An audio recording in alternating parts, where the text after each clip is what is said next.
오늘 종료주일을 맞아서 그에 합당한 찬양을 준비해 주셨습니다.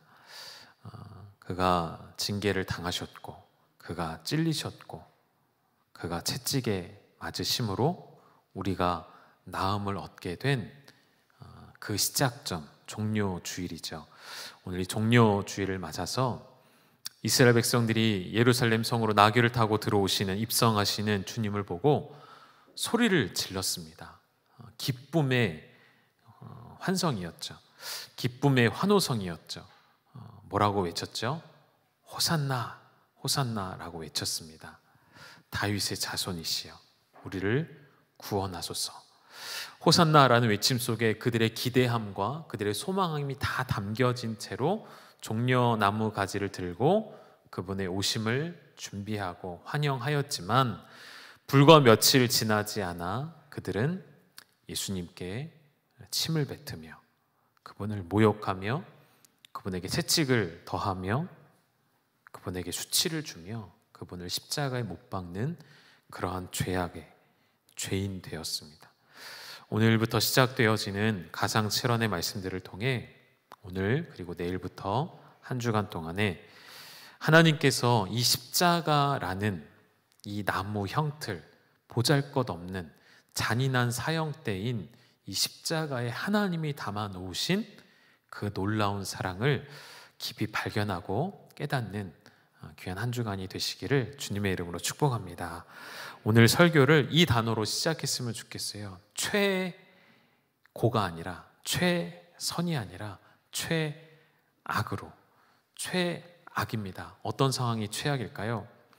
여러분, 최악이란 단어를 쓰십니까? 어떤 상황이 오면 정말 최악의 상황이다라고 여러분은 이야기하십니까? 설상가상이라는 단어처럼 엎친 데 덮친 격으로 내가 감당할 수 없는 어려움이 찾아왔는데 그 뒤에 연달아 이 일도 해결하지 못했는데 또 하나의 어려운 일이 나에게 찾아왔을 때 정말 그런 상황들 우리는 최악이구나 라고 이야기할 수 있겠죠. 근데 여러분, 이 최악이라는 단어는 십자가를 경험하기 이전에 우리의 삶을 요약해서 말해주는 한 단어입니다. 예수 그리스도를 만나기 전에 우리의 삶은 겉으로는 부유해 보이나, 겉으로는 건강해 보이나 우리의 영혼은 최악의 상황 가운데 있었다 말씀을 드리고 싶습니다.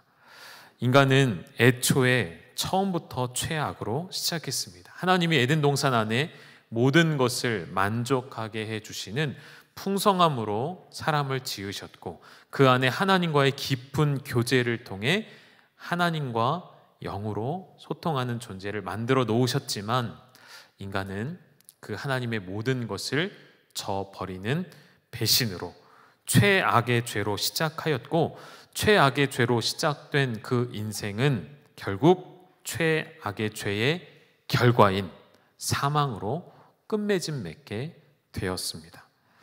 하나님의 보내신 아들을, 세상을 창조하신 당신이 직접 인간의 몸을 입고 오셨지만 세상은 그를 알지 못했고, 더 정확하게는 알기를 거부하였고, 하나님께서 인간의 몸으로 오셨지만 사람들은 그를 원하지 않았습니다. 그가 오셨음에도 사람들은 자리를 내어주지 않았습니다. 헤롯은 예수님을 죽이려 하였고 그가 태어나 누우실 자리도 없었죠.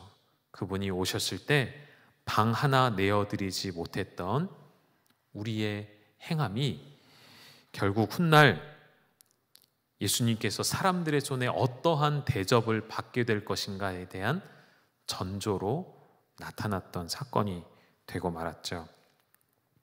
여러분, 오늘 이제 고난주간을 시작하면서 오늘도 종료주일을 맞이하여서 십자가에 달리신 예수님을 한번 깊이 묵상해 보셨으면 좋겠습니다. 지금 한번 떠올려 보시겠습니까?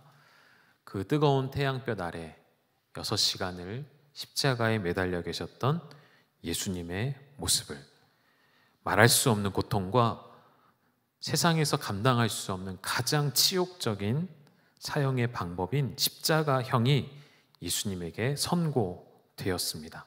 나무로 만든 십자가에 예수님 손과 발이 못 박혀서 그 형틀이 결국 수직으로 세워졌고, 그곳에 매달린 채 신음을 내뱉는 예수님의 모습을 우리가 떠올려 볼 때에 그분의 몸에서 쏟아져 내린 모든 물과 모든 피, 그리고 그분의 창백해진 얼굴, 창백해진 입술이 자그맣게 움직이는 것을 여러분 보고 계신 것입니다. 예수님 십자가에 달리셔서 어떤 말씀을 그 창백해진 입술로, 그 힘없는 입을 열어 예수님 뭐라고 말씀하셨을까요? 오늘 읽으셨던 본문의 말씀이 십자가상의 7원, 십자가 위에서 말씀하신 7가지의 말씀 가운데 첫 번째 말씀이 누가복음 23장 34절의 말씀인데, 본문을 한 번만 더 보여주시겠습니까? 뭐라고 말씀하셨냐면, 아버지 저들을 사하여 주옵소서, 자기들이 하는 것을 알지 못함이니이다. 여러분, 예수님의 그 십자가에서 힘겹게 내뱉으신 첫 마디는 바로 아버지께 드리는 기도였습니다. 기도하시는 주님의 모습을 여러분 보고 계시는 거예요. 여러분, 공생애를 시작하실 때 누가복음 3장에 보면 세례를 받으셨고, 그 세례를 받으실 때 예수님이 기도를 하셨습니다. 그러니까 다시 말하면 공생애를 시작하실 때 우리 예수님이 처음 하신 것은 기도이셨어요. 그리고 공생애를 마감하는 십자가 위에서 처음으로 고백하신 이야기도 아버지 앞에 드리는 기도이셨습니다. 기도로 시작하신 이가 당신의 삶을 기도로 마무리하고 있는 장면이죠. 십자가에 달리신 우리 예수님은 이제는 더 이상 환자들을, 병자들을 돌봐주실 수가 없으십니다. 더 이상 그들에게 손을 내밀어 안수하여 주시고 진흙을 이겨 눈에 발라주시며 그의 병을 고치실 수가 없게 되셨습니다. 왜죠? 예수님의 두 손은 십자가에 이제 못 박혀 있기 때문입니다. 예수님은 이제 더 이상 이스라엘 땅을, 갈릴리 지역을 두 발로 걸어 다니시면서 자신을 찾고 자신을 원하는 백성들에게 다가갈 수가 없게 되셨습니다. 왜죠? 예수님의 두 발은 십자가에 못 박혀 있기 때문이죠. 예수님은 더 이상 자신을 따르던 제자들에게 하나님 나라와 하나님의 말씀을 가르쳐 주실 수가 없으십니다. 왜죠? 제자들이 다 도망갔기 때문이죠. 그럼 이제 아무것도 할 수 없는 것 같은 예수님은 십자가에서 죽음 외에는 할 수 있는 일이 없으신 것 같은데, 예수님은 그 십자가에서 무엇을 하셨다고요? 아버지 앞에 저들을 용서하여 달라는 용서의 기도를 간구하고 계신 것입니다. 죄인들을 위해 마지막 순간까지도 기도하시는 그 예수님의 마음, 자신을 십자가에 못 박은 이들을 향하여서, 나를 십자가에 못 박은 저 대적자들을 향하여서 예수님께서 하신 그 기도는 오늘 우리에게 무거움으로 다가옵니다. 동일하게 오늘 나를 힘들게 하고 나를 어렵게 만들고 나에게 손가락질하며 나에게 수치를 주는 자들에 대하여서 우리가 어떻게 해야 하는지 예수님이 지금 십자가에서 보여주신 거예요. 여러분의 기도하는 대상들, 여러분이 누군가를 위해 기도하시죠? 중보하시죠? 그 기도의 목록, 기도의 제목들 가운데 예수님은 우리의 원수를 넣으라 말씀하시는 거예요. 그 누구도 우리의 기도의 대상에서 제외될 수가 없음을 보여주신 거예요. 흔히 우리가 이렇게 변명하곤 합니다. 예수님이시니까, 예수님은 하나님이시니까 당신은 그게 가능하시죠. 용서가 가능하시죠. 그런가요? 아닙니다. 오늘 우리가 지금 이야기하고 있는 우리 눈앞에 계신 예수님은 여러분 예수님의 인성에 대해서 어떻게 배우셨습니까? 완벽하고 완전한 인간이세요. 완전한 사람으로 오신 거예요. 완전한 인간의 감정을 느끼시고 고통을 느끼시고 심지어 분노를 느끼시는 완전한 사람으로 지금 우리 앞에 계신 거예요. 우리는 때로는 우리가 지금까지 배워왔던 하나님에 대한, 예수님에 대한 신의 성품을 가지고 그 뒤에 비겁하게 숨을 때가 있죠. 예수님이시니까 그렇게 하시는 거지, 나는 사람이니까, 나는 인간이니까 그렇게 할 수 없어 라고 비겁하게 숨을 때가 있지 않으십니까? 우리의 기도의 제목에 나를 핍박하고 나를 찌르고 나의 마음을 어렵게 하고 내 뒤통수를 치는 그 사람을 위해 기도해야 함을 예수님은 십자가를 통해 우리에게 가르쳐주고 계신 것입니다. 여러분 뒤에 기도의 능력, 기적의 시작 이 문구를 이제 떼어냈습니다. 이젠 더 이상 붙이지 않아도 여러분의 마음에 각인이 됐을 것이라 생각하고, 여러분 용서할 수 없는 누군가가 있을 때 이미 그를 위해 기도를 여러분 시작하면 이미 하나님의 능력이, 하나님의 기적이 이미 우리 가운데 시작이 됩니다. 기도하기 시작하면 하나님의 일이 이미 우리 가운데 시작이 돼요. 우리가 기도하기를 결정하고 무릎을 꿇는 순간 하나님은 우리의 그 기도의 일 가운데 이미 착수를 하세요. 여러분 믿으십니까? 그것이 기도의 능력이고 그것이 기적의 시작입니다. 원수를 향한 예수님의 그 십자가의 중보 기도는 실제적으로 어떠한 능력으로 나타나게 되냐면, 예수님 십자가에서 죽음을 당하시고 그 후에 얼마 되지 않아 3,000명이 회심하며 주 앞으로 돌아오는 놀라운 기적이 일어납니다. 그게 언제죠? 오순절날 있었던 사건이죠. 베드로의 고백 가운데 사도행전 3장 17절에 보면 베드로가 이러한 설교를 합니다. 형제들아, 너희가 알지 못하여서 그리하였다. 너희가 예수가 누구신지를 알지 못하여서 그리하였다. 이 말은 예수님의 가상 7원 중에 첫 번째 가상 1원이었던, 예수님 뭐라고 말씀하셨죠? 아버지, 저들을 사하여 주옵소서. 자기들이 하는 일이 무엇인지 알지 못합니다. 이 말씀과 베드로의 고백은 정확하게 일치하고 있습니다. 이 수천 명이 회심하게 된 능력은 베드로에게서 나온 것이 아니라 어디서 나왔을까요? 예수님의 십자가 위에서 아버지 앞에 저들을 용서하여 달라는 그 기도로부터 시작되었다고 저는 확신합니다.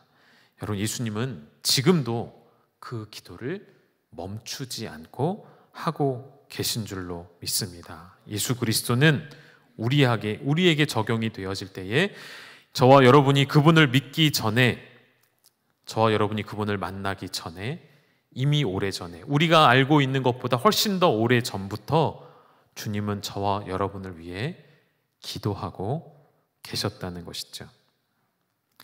오늘 이 십자가 위에서 말씀하신 첫 번째 말씀, 저들을 용서하여 달라는 이 말씀 가운데 담겨진 중요한 의미가 굉장히 많이 있는데요. 그 중에 4가지만 우리가 뽑아서 좀 말씀을 나눴으면 좋겠습니다. 가상 1원이죠. 첫 번째 말씀에 담겨진 의미는, 첫 번째는 예언의 말씀의 완벽한 성취라는 것입니다. 저들을 용서하여 달라는 그 말씀이 어떤 말씀의 성취인지를 보실까요? 이사야 53장 12절 말씀입니다. 우리 같이 읽겠습니다. 시작. 그러므로 내가 그에게 존귀한 자와 함께 몫을 받게 하며 강한 자와 함께 탈취한 것을 나누게 하리니, 이는 그가 자기 영혼을 버려 사망에 이르게 하며 범죄자 중 하나로 헤아림을 받았음이니라. 그러나 그가 많은 사람의 죄를 담당하며 범죄자를 위하여 기도하였느니라. 가장 마지막 부분만 보시겠습니까? 누구를 위하여 기도하셨다고요? 범죄자를 위하여 기도하는 메시아에 대하여서 이사야가 예언을 했습니다. 웬 범죄자를 위한 기도입니까?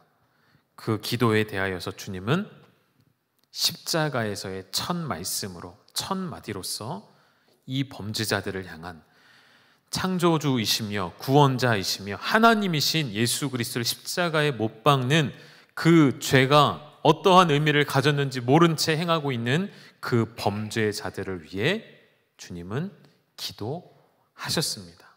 완전한 성취를 이루신 것이죠. 거기서 우리 예수님의 기도는 끝나지 않고 히브리서 기자의 고백을 보면 7장 말씀에 이 말씀도 우리 같이 읽을까요? 시작. 그러므로 자기를 힘입어 하나님께 나아가는 자들을 온전히 구원하실 수 있으니 이는 그가 항상 살아계셔서 그들을 위하여 간구하시니라. 항상 살아계셔서 그들을 위하여 간구하시는 예수님. 십자가에 달리신 그 때에 주님께서 행하신 그 용서의 기도는 죄를 범한 자들을 위한 주님의 중보 기도로 연결이 된 것이고, 그리스도께서 그 대적자들을 위해 중보하시는 것이 이사야 53장에 있는 예언 중에 하나이고요. 그 외에도 어떠한 예언들이 있었습니까? 53장에 보면 수없이 많은 예언들, 그가 짊어져야 할 아픔과 그가 당해야 할 수치와 멸시와 고통이, 상하고 찔리고 채찍에 맞으시는 그 모든 말씀들이 이 안에 다 담겨져 있었습니다. 순순히 도살장으로 끌려가는 어린 양과 같이 털 깎는 자 앞에서 잠잠히 계셨던 것처럼 사람의 손에 고난받을 뿐 아니라 심지어 하나님께로부터 버림받으신 그 예수님의 사역을, 죽음 가운데 영혼을 내어주시고 마지막으로 조금 전 보셨던 말씀처럼 자신이 범죄자와 같이 헤아려지고 또한 범죄자를 위해 기도하시는 이 모든 말씀을 우리 주님은 완벽하게 성취하시게 된 것입니다. 여러분, 하나님의 말씀은 1.1획도 이루어지지 않는 것이 없다 말씀하셨습니다. 예수님의 십자가의 사역을 통해 구약의 모든 예언은 성취되었고 이제 하나의 예언이 남아있다면 그것이 무엇이겠습니까, 여러분? 다시 오실 예수 그리스도, 왕으로 오실 예수 그리스도, 그 예언이, 그 주님 말씀하신 그 예언의 말씀이 성취되겠습니까? 성취되지 않겠습니까? 반드시 성취될 것입니다. 언제인지 알 수 없으나 그날은 반드시 오게 될 것입니다. 그날을 바라보며 그날을 꿈꾸며 그날을 고대하며 살아가는 것이 그리스도인들이 가져야 할 마땅한 종말론이 되는 것이죠. 여러분, 반드시 하나님의 말씀은 성취될 것입니다. 믿으시고 그 말씀의 성취를 위하여 저와 여러분이 하나님 앞에 쓰이는 귀한 도구가 되길 간절히 소망합니다. 두 번째, 이 가상 일원에 담겨져 있는 중요한 의미는 예수님께서 자기 백성과 같이 되신 일입니다. 여러분, 우리 예수님이 전에는 이런 기도를 잘 하지 않으셨어요. 어떤 기도요? 아버지 앞에 누군가의 죄를 용서해 달라는 기도. 왜 예수님이 이런 기도는 잘 안 하셨을까요? 사복음서를 보면 예수님이 죄를 용서하시는 장면이 나옵니다. 그런데 그 죄를 용서할 때 하나님 아버지께 구하는 것이 아니라 어떻게 하시죠? 당신이 직접 그리고 즉시 죄를 사하십니다. 맞나요? 맞습니까? 아닌 것 같으세요? 맞아요. 여러분, 맞아요. 예수님께는 죄사함의 권세가 있으셨어요. 우리 못 믿으시는 것 같으니까 제가 확인을, 우리 마태복음 9장 2절의 말씀 같이 읽어볼까요? 함께 읽겠습니다. 시작. 침상에 누운 중병 환자를 사람들이 데리고 오거늘 예수께서 그들의 믿음을 보시고 중풍병자에게 이르시되 작은 자야 안심하라 내 죄 사함을 받았느니라. 뭐라고 말씀하셨어요? 아버지, 이 중풍병자의 죄를 사하여 주십시오라고 기도하신 것이 아니라 뭐라고요? 즉시로 말씀하신 거예요. 너의 죄 사함을 받았느니라. 누가 죄 사하는 권세를 행한 거예요? 예수님이, 그들 눈앞에 계신 예수 그리스도가. 누가복음 7장에도 보면 여자에게 이르시되 너의 죄 사함을 받았느니라 라고 분명히 선언하시는 장면이 한두 군데가 아니에요. 이 죄사함의 권세를 행하심으로 말미암아 바리새인들과 율법교사들과 끊임없는 논쟁을 하게 되심에도 예수님은 이 권세를 행하셨습니다. 왜죠? 그 이유가, 그 행하신 목적이 예수님이 이 땅에 오신 목적이시니까요.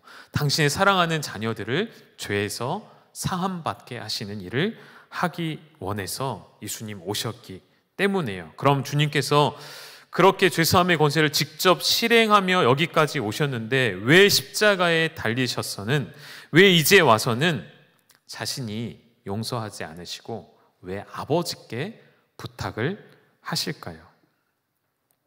지금 십자가에 달려있는 예수님은 죄사함의 권세를 가지신 하나님으로서 십자가에 달리신 것이 아니라 저와 여러분과 똑같은 성정을 가지신 사람으로서 십자가에 달리셔야만 했기 때문인 것입니다. 이 십자가에 달리신 상황에 우리 예수님은 당신이 가지신 죄사함의 권세를 사용하실 수가 없으셨어요. 왜죠? 저와 여러분의 죄를 사하시기 위해서는 그 십자가에 죽으시는 분이 우리와 똑같은 완전한, 그러나 죄 없는 인간이셔야만 했기 때문에, 그 십자가의 인간으로서 죽으셔야만 했기 때문에, 의로운 자가 불의한 자를 대신해 죽으셨고 저와 여러분을 대표하고 대신하여서 십자가에 달리시는 그 순간 당신이 가지고 계신 신적인 특권이라 할 수 있는 죄 사함은 사용하실 수 없으셨고, 정확히 말하면 사용하지 않으셨고, 권세의 자리가 아니라 어떤 자리죠? 지금 예수님의 자리는 중보 기도자의 자리로, 간구하는 자의 자리로 우리 주님이 내려오신 것입니다. 그것이 바로 자기 백성과 똑같이 되심이에요. 하나님 아버지 앞에 저들의 죄를 용서하여 달라는 그 짧은 한 문장 안에는 이 중요한 의미가 담겨져 있는 거예요. 내가 너희와 똑같은 존재가 되었노라. 내가 너희의 죄를 사하기 위해 내가 사람이 되었노라 말씀하시는 것이죠. 히브리서 4장 15절에 우리 예수님에 대해 뭐라고 이야기합니까? 그분은 모든 일에 우리와 똑같이 시험을 받으시니, 우리와 똑같은 감정, 똑같은 육체의 한계, 똑같은 눈물, 똑같은 고통을 느끼는 자로 히브리서 기자가 고백한 것처럼 우리 예수님은 그 십자가 위에서 하실 수 있으시나 하지 않기로 결정을 하셨고, 죄사함의 권세를 부리는 대신 십자가 위에서 중보하기를 결정하신 그 은혜를 인하여 오늘 저와 여러분이 이 자리에 앉아 있는 줄로 믿으셔야 합니다.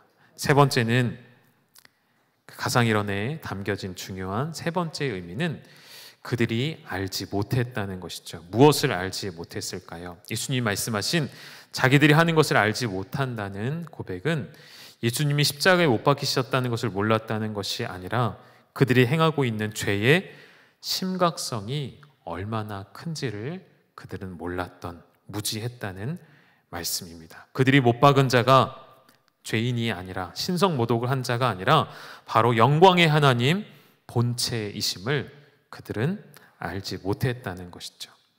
알지 못했기에 주님은 용서해 달라 구하십니다. 그러나 명백히 그들은 몰라서는 안 됐습니다. 알아야만 했습니다. 왜죠?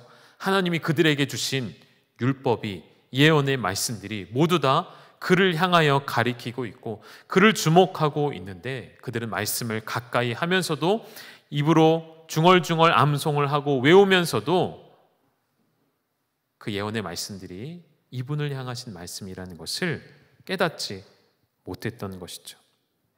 마가복음 1장에 보면 하늘로부터 소리가 나서 너는 내 사랑하는 아들이라 내가 너를 기뻐하노라 하시는 말씀이 들려옵니다. 이러한 말씀이 일반 선지자들에게 주셨던 말씀이신가요? 아니거든요. 하나님께서 당신의 권리를 포기하고 삼위일체이신 하나님께서 이 땅 가운데 내려오셔서 친히 아들이 되시고 그리스도가 되신 이 일을 내가 기뻐한다는 하나님의 뜻을 보이신 이분이 말씀으로 이미 하나님이신 것이 입증이 되었고 하나님의 아들이심이 입증되었음에도 그들은 모른다 말할 수 없었던 것이죠. 그들의 무지함을 변명할 거리가 하나도 없는 거예요. 그러나 오늘 이 시대에도 그 무지함은 여전히 지속되고 있습니다. 세상은 여전히 하나님의 그 놀라운 구원의 이야기를 듣고도 못 들은 척, 보고도 못 본 척, 외면하기에 급급하죠. 그렇게 하나님을 저주하고 하나님의 이름을 욕되게 하는 그 죄악이 얼마나 큰 죄인지 그들은 알지 못하고, 하나님께서 나를 위해 보내신 그리스도를 거부하고 그분의 구원의 손길을 뿌리치는 지금 이 순간이 얼마나 두려운 결과를 가져올 것인지 그들은 알지 못하는 것입니다. 십자가 앞에 매달리신 예수님 앞에 수많은 군병들과 수많은 유대인들이 그 죄를 우리에게로 돌리라 이야기하며 무지함을 자랑처럼 내세웠습니다. 오늘 십자가 앞에 설 수밖에 없는 인류의 모든 인간이 공통적으로 가진 질문, 공통적으로 선택해야 하는 결정 두 가지입니다. 그리스도라 하는 예수를 내가 어떻게 할 것인가? 첫 번째는 거부하고 경멸할 것인가? 두 번째는 그분을 영접하여 나의 주인으로 고백할 것인가? 이 두 가지의 선택 외에는 없는 것이죠. 그런데 그 두 가지의 선택지 앞에 오늘도 무지함으로 세상에 취해 살아가고 있는 자들을 위해 그들의 영혼이 하나님께로 돌아오기를 원하시는 주님은 지금도 뭐 하고 계시다고요? 기도하고 계시다는 것입니다. 알지 못하는 자를 위하여서, 깨닫지 못하는 영혼들을 위하여서, 그리고 그들이 하나님 앞에 섰을 때에 나는 들어본 적이 없습니다. 나는 예수님이 그리스도이신 것을 들어본 적이 없습니다. 복음이 무엇인지 들어본 적이 없습니다라고 아무도 변명하지 못하게 하시려고 하나님은 오늘 그 사명을 저와 여러분에게 맡겨주신 거예요. 어떻게 하라고요? 세상 끝까지, 땅 끝까지 가서 주의 복음을 증거하도록요. 여러분, 그 사명을 감당하는 우리 교회와 우리 성도님들이 되시기를 주님의 이름으로 축복합니다. 마지막 네 번째 중요한 의미는 결국 사랑이 모든 것을 이기셨다는 거예요. 사랑의 승리예요. 누가복음 23장 34절 본문의 말씀을 다시 한번 띄워주시면 맨 앞에 이해라는 단어가 붙어 있어요. 여러분, 이해라는 단어가 붙어 있다는 것은 앞의 이야기들과 연결이 된다는 것이죠. 그러면 33절을 좀 열어보면 이렇게 되어 있어요. 해골이라 하는 곳에 이르러 거기서 예수를 십자가에 못 박고 두 행악자도 그렇게 하니 하나는 우편에 하나는 좌편에 있더라. 이에 아버지여 저들을 사하여 주옵소서. 이걸 조금 풀어서 설명을 해볼까요? 다음 화면을 좀 보여주시면, 인간이 처음에 말씀드렸죠. 최악의 일을 저질렀을 때 이에 예수님은 기도하셨습니다. 뭐라고요? 아버지 저들을 사하여 주옵소서. 인간의 우리 악한 마음이 창조주이신 하나님의 영광을 가리웠을 때에, 바로 그때에 아버지 저들을 용서하여 주시옵소서. 예수님은 그렇게 기도하셨다는 거예요. 하나님이신 예수님은 십자가에 못 박은 그들을 향해 감당할 수 없는 저주를 퍼부으실 수도 있으셨습니다. 진노를 나타내실 수도 있으셨습니다. 그러나 그렇게 하지 않으셨어요. 말할 수 없는 수치와 고통과 멸시와 배척과 미움을 받으셨지만 주님이 반응하신 한마디는 바로 아버지 저들을 용서하여 주옵소서. 이것이, 이 한마디가 무엇이냐면 예수 그리스도의 구속하시는 십자가의 사랑인 것입니다. 이것이 십자가 안에 담겨진 제일 중요한 의미인 것이죠. 구속하시는 사랑이 모든 죄를 이기십니다. 우리의 모든 죄를 도말하시고 이기신 그 사랑을 사도 바울은 이렇게 고백한 거예요. 고린도전서 13장 이 사랑장의 사랑에 대해 뭐라고 이야기하죠? 우리 같이 한번 읽어보실까요? 4절의 말씀 시작. 사랑은 오래 참고 사랑은 온유하며 시기하지 아니하며 사랑은 자랑하지 아니하며 교만하지 아니하며 무례히 행하지 아니하며 자기의 유익을 구하지 아니하며 성내지 아니하며 악한 것을 생각하지 아니하며. 여러분, 이 사랑을 완벽하게 발견할 수 있는 곳은 사람 간의 사랑이 아니에요. 여러분, 이렇게 하실 수 있으십니까? 여러분이 가지고 있는 사랑으로 이렇게 할 수 있을까요? 아니요, 우리는 불완전합니다. 그러나 이 완벽한 사랑을 사도 바울은 어디서 찾아낸 것일까요? 예수님의 십자가의 사랑에서 찾아낸 것입니다. 예수님의 그 대속하신 구속하신 사랑이야말로 오래 참으시고 온유하며 시기하지 아니하시고 자랑하지 않고 교만하지 아니하셨고 무례히 행하지 아니하셨고 자기의 유익을 구하지 아니하셨고 성내지 아니하셨고 악한 것을 생각하지 아니하셨고. 그 뒤에 나오는 말씀들이 뭔지 제가 읽어드릴게요. 예수님의 그 십자가의 사랑은 불의를 기뻐하지 아니하며 진리와 함께 기뻐하고 모든 것을 참으며 모든 것을 믿으며 모든 것을 바라며 마지막에 뭘까요, 여러분? 모든 것을 견디느니라. 이것이 예수님의 사랑입니다. 모든 것을 견디어내신 사랑. 당신의 손으로 창조한 백성이 자신의 영광을 가리울 때에도 그것을 견디고 참아내신 하나님의 사랑이 결국 십자가에 실현되었고 나타난 것이죠. 여러분, 하나님의 이 죄사하심의 일은 이미 완성되었고 이미 완전하지만 우리가 여기에 한 가지를 추가해야 돼요. 하나님이 하신 일이 부족해서가 아니라 우리가 착각하고 우리가 부족해서 이 한 가지 일을 추가하면 좋겠어요. 이게 무엇인지 이야기를 하고 말씀을 마치겠습니다.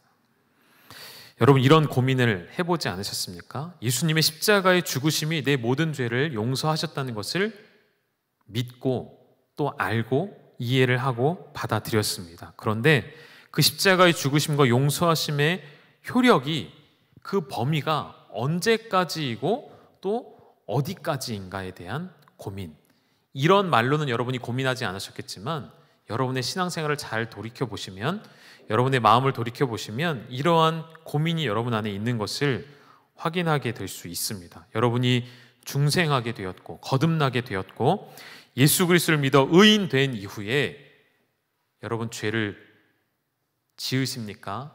안 지으십니까?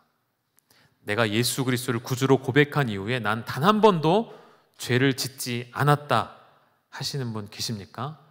그런 분이 계시면 여기 계시지 않아도 돼요.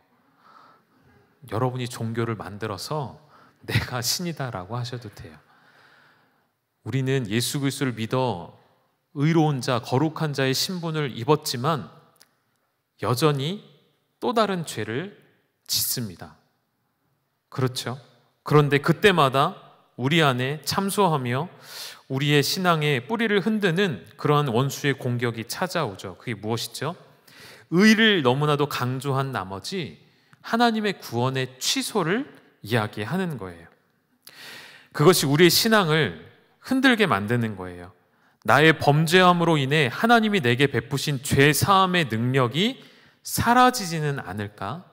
내가 예수 그리스도를 믿어 의에 이르게 되었음에도 내가 여전히 죄를 짓는 것을 보니 내가 완전히 용서받지 못한 것은 아닐까? 이러한 이야기들로 우리의 신앙이 흔들리는 것은 그저 우리의 신앙이 흔들리는 것으로 끝나는 것이 아니라 감히 피조물이 하나님의 완전하신 십자가의 구원의 능력을 의심하는 큰 죄가 된다는 것을 생각하실 때, 여러분, 그리스도의 피가 내 과거의 죄는 해결하셨지만 오늘 지은 죄, 내일 지은 죄, 미래의 죄까지는 내가 책임져야 한다는 이 율법적인 관념이 하나님의 십자가의 완전하신 능력을 거부하는 일이 된다는 거예요.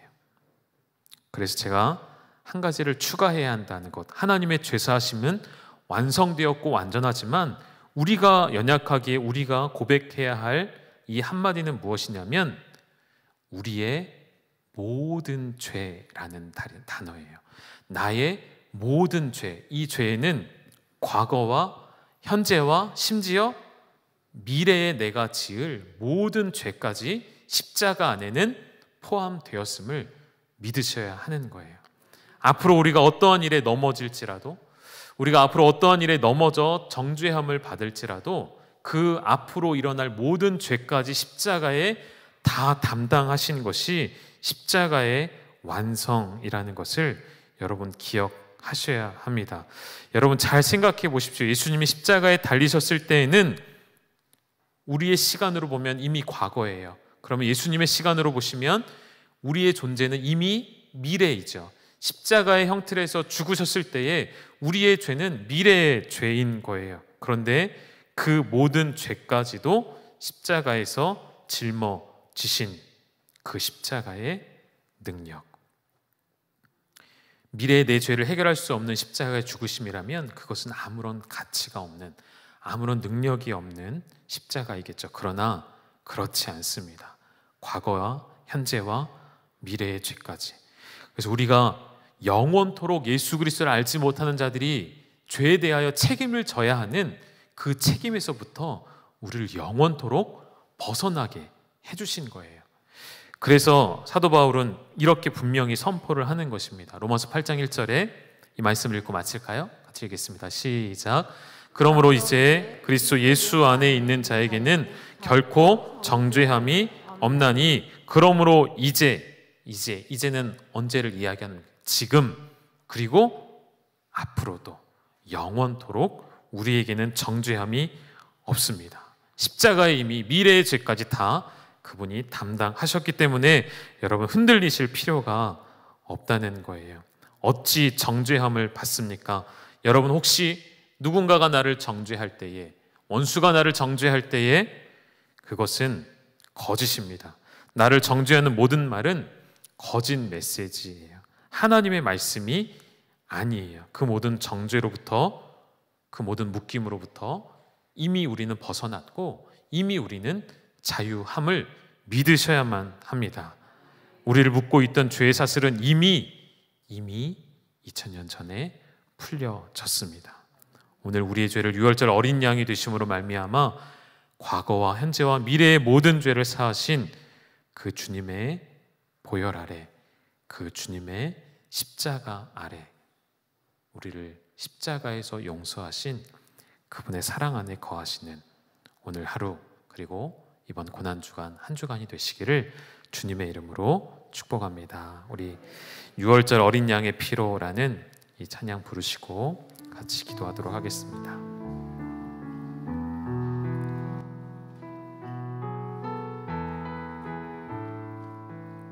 유월절 어린 양의 피로 나의 삶의 문이 열렸네. 저 어둠의 권세는 힘이 없네. 주 보혈의 능. 우리 힘있게 찬양하실까요? 원수가 날 정죄할 때에도 난 의롭게 설 수. 아멘 아멘. 난 더 이상 정죄함 없네. 난 주 보혈 아래. 우리 오른손을 높이 드시고 난 주 보혈 아래 있네. 그 피로 내 죄 사했네. 하나님의 긍휼 날 거룩해 하시었네. 난 주 보혈 아래 있네. 난 원수의 어떠한 공격에도 더 이상 넘어지지 않네. 주 보혈 아래 있네. 아멘. 여러분 이 찬양의 가사처럼 여러분 믿음으로 고백하실 수 있으시겠습니까? 더 이상 우리는 정죄함이 없습니다. 여러분 자리에서 찬양하실 겁니까? 우리 자리에서 일어나셔서 이 찬양을 믿음으로 유월절 어린 양의 피로 말미암아 나를 보혈 아래에 두신 하나님이 나에게서 그 하나의 죄도 찾아볼 수 없도록 보혈로 덮으신 그 주님을 찬양하며 이 고백으로 나아가셨으면 좋겠습니다. 유월절 어린 양의 피로, 유월절 어린 양의 피로 나의 삶의 문이 열렸네. 저 어둠의 권세는 힘이 없네. 주 보혈의 능력으로 원수가 날 정죄할 때에도 난 의롭게 설 수 있네. 난 더 이상 정죄함 없네. 난 주 보혈 아래 있네. 주 보혈 아래 있네. 그 피로 내 죄 사했네. 하나님의 긍휼 날 거룩게 하시었네.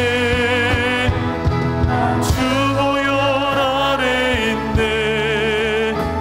난 원수의 어떠한 공격에도 더 이상 넘어지지 않네. 난 주 보혈, 다시 한번 난 주 보혈 아래 있네. 난 주 보혈 아래 있네. 그 피로 내 죄 사했네. 하나님의 긍휼 거룩게 하시었네.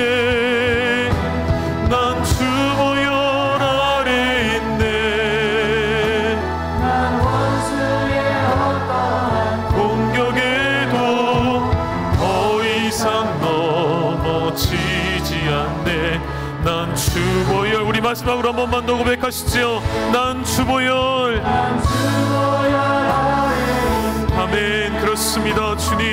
피로 내 죄 사했네. 하나님의 긍휼 거룩게 하시었네. 난 주 보혈 아래 있네. 난 원수의 어떠한 공격에도 더 이상 넘어지지 않네. 난 주 보혈 아래 있네. 우리를 구원하신 주님께 영광의 박수 올려드리겠습니다.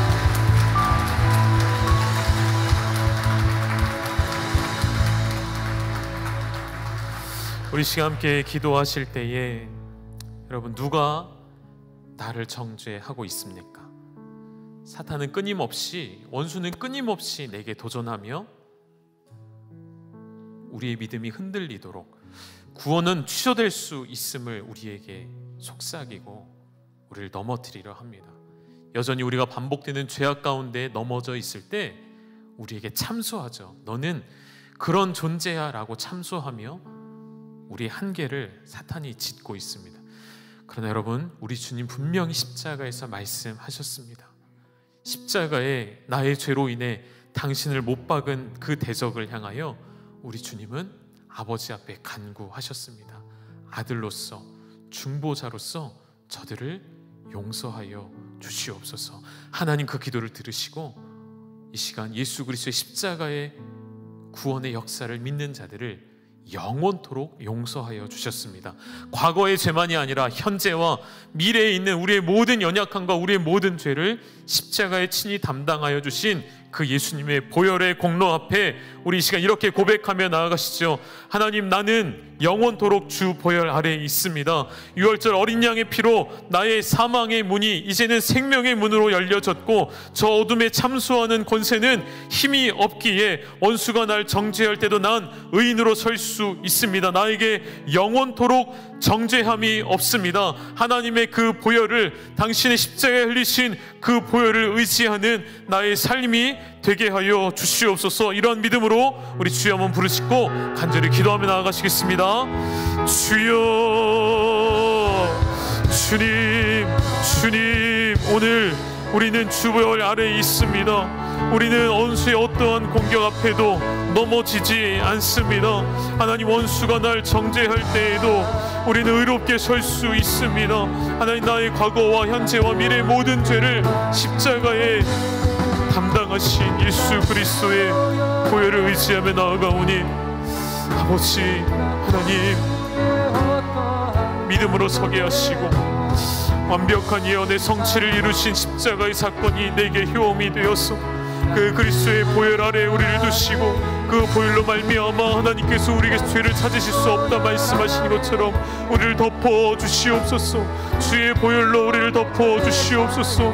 예수 그리스도의 흘리신 그 보혈로 나를 덮어 주시사 주의 긍일로 나를 거룩해 하심을 믿음으로 나아가게 하여 주시옵소서. 주님 앞에 서는 그날까지 그 누구도 우리를 정죄할 수 없기에 하나님, 원수의 잠소하는 이야기에 나의 마음을 빼앗기지 않게 하여 주시고 아버지 하나님 앞에 거룩함으로 담대함으로 나아갈 수 있는 하나님의 자녀된 삶이 되게 하여 주시옵소서.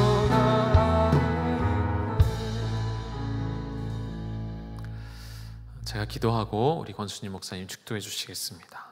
하나님 아버지, 수십 년을 살아오면서 내 과거에 돌이키고자 했던 죄, 그러나 이미 지난 과거이기에 돌이킬 수 없는, 말할 수 없는 죄가 우리 안에 가득 차 있음을 보게 되어집니다. 그러나 그 모든 죄를 이미 2000년 전에 십자가에서 담당하신 예수 그리스도의 보혈을 의지하여 우리는 의롭게 되었음을 이 시간 선포하오니 하나님, 우리를 정죄할 수 없음을 기억하고 하나님 앞에 의인으로서 의인된 자녀로 설 수 있는 우리 열방의 모든 가족들이 되게 하여 주시옵소서.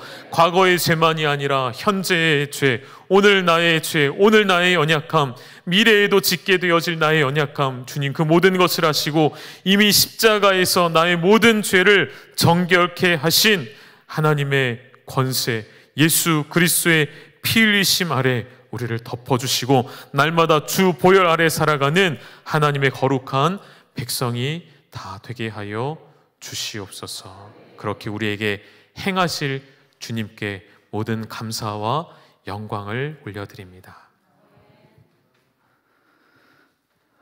죄와 사망에서 구원하시고 하나님의 놀라운 은혜 가운데 영원토록 변함없는 사랑으로 저희를 통해서 약속해 주신 그 일을 믿고 하나님 앞에 나와 종려주의를 통해서 예배하는 우리 열방의 가족들 위해 하나님의 놀라운 은혜와 축복이 함께하여 주시옵소서. 이제도 우리 주 예수 그리스도의 은혜와 아버지 하나님의 극진하신 사랑과 성령님의 역사 위로 교통하심이 이제는 십자가의 사랑을 변함없이 믿으며 하나님의 거룩한 뜻을 따라 승리하기를 소망하는 예배한 성도들 위해와 이 자리에 나오지 못했지만은 있는 처에서 예배하는 가족들 위해와 또 하나님의 놀라운 역사를 이루기를 소망하는 모든 분들 위해 하나님의 놀라운 은혜와 축복이 이제로부터 영원토록 함께 있을지어다. 아멘.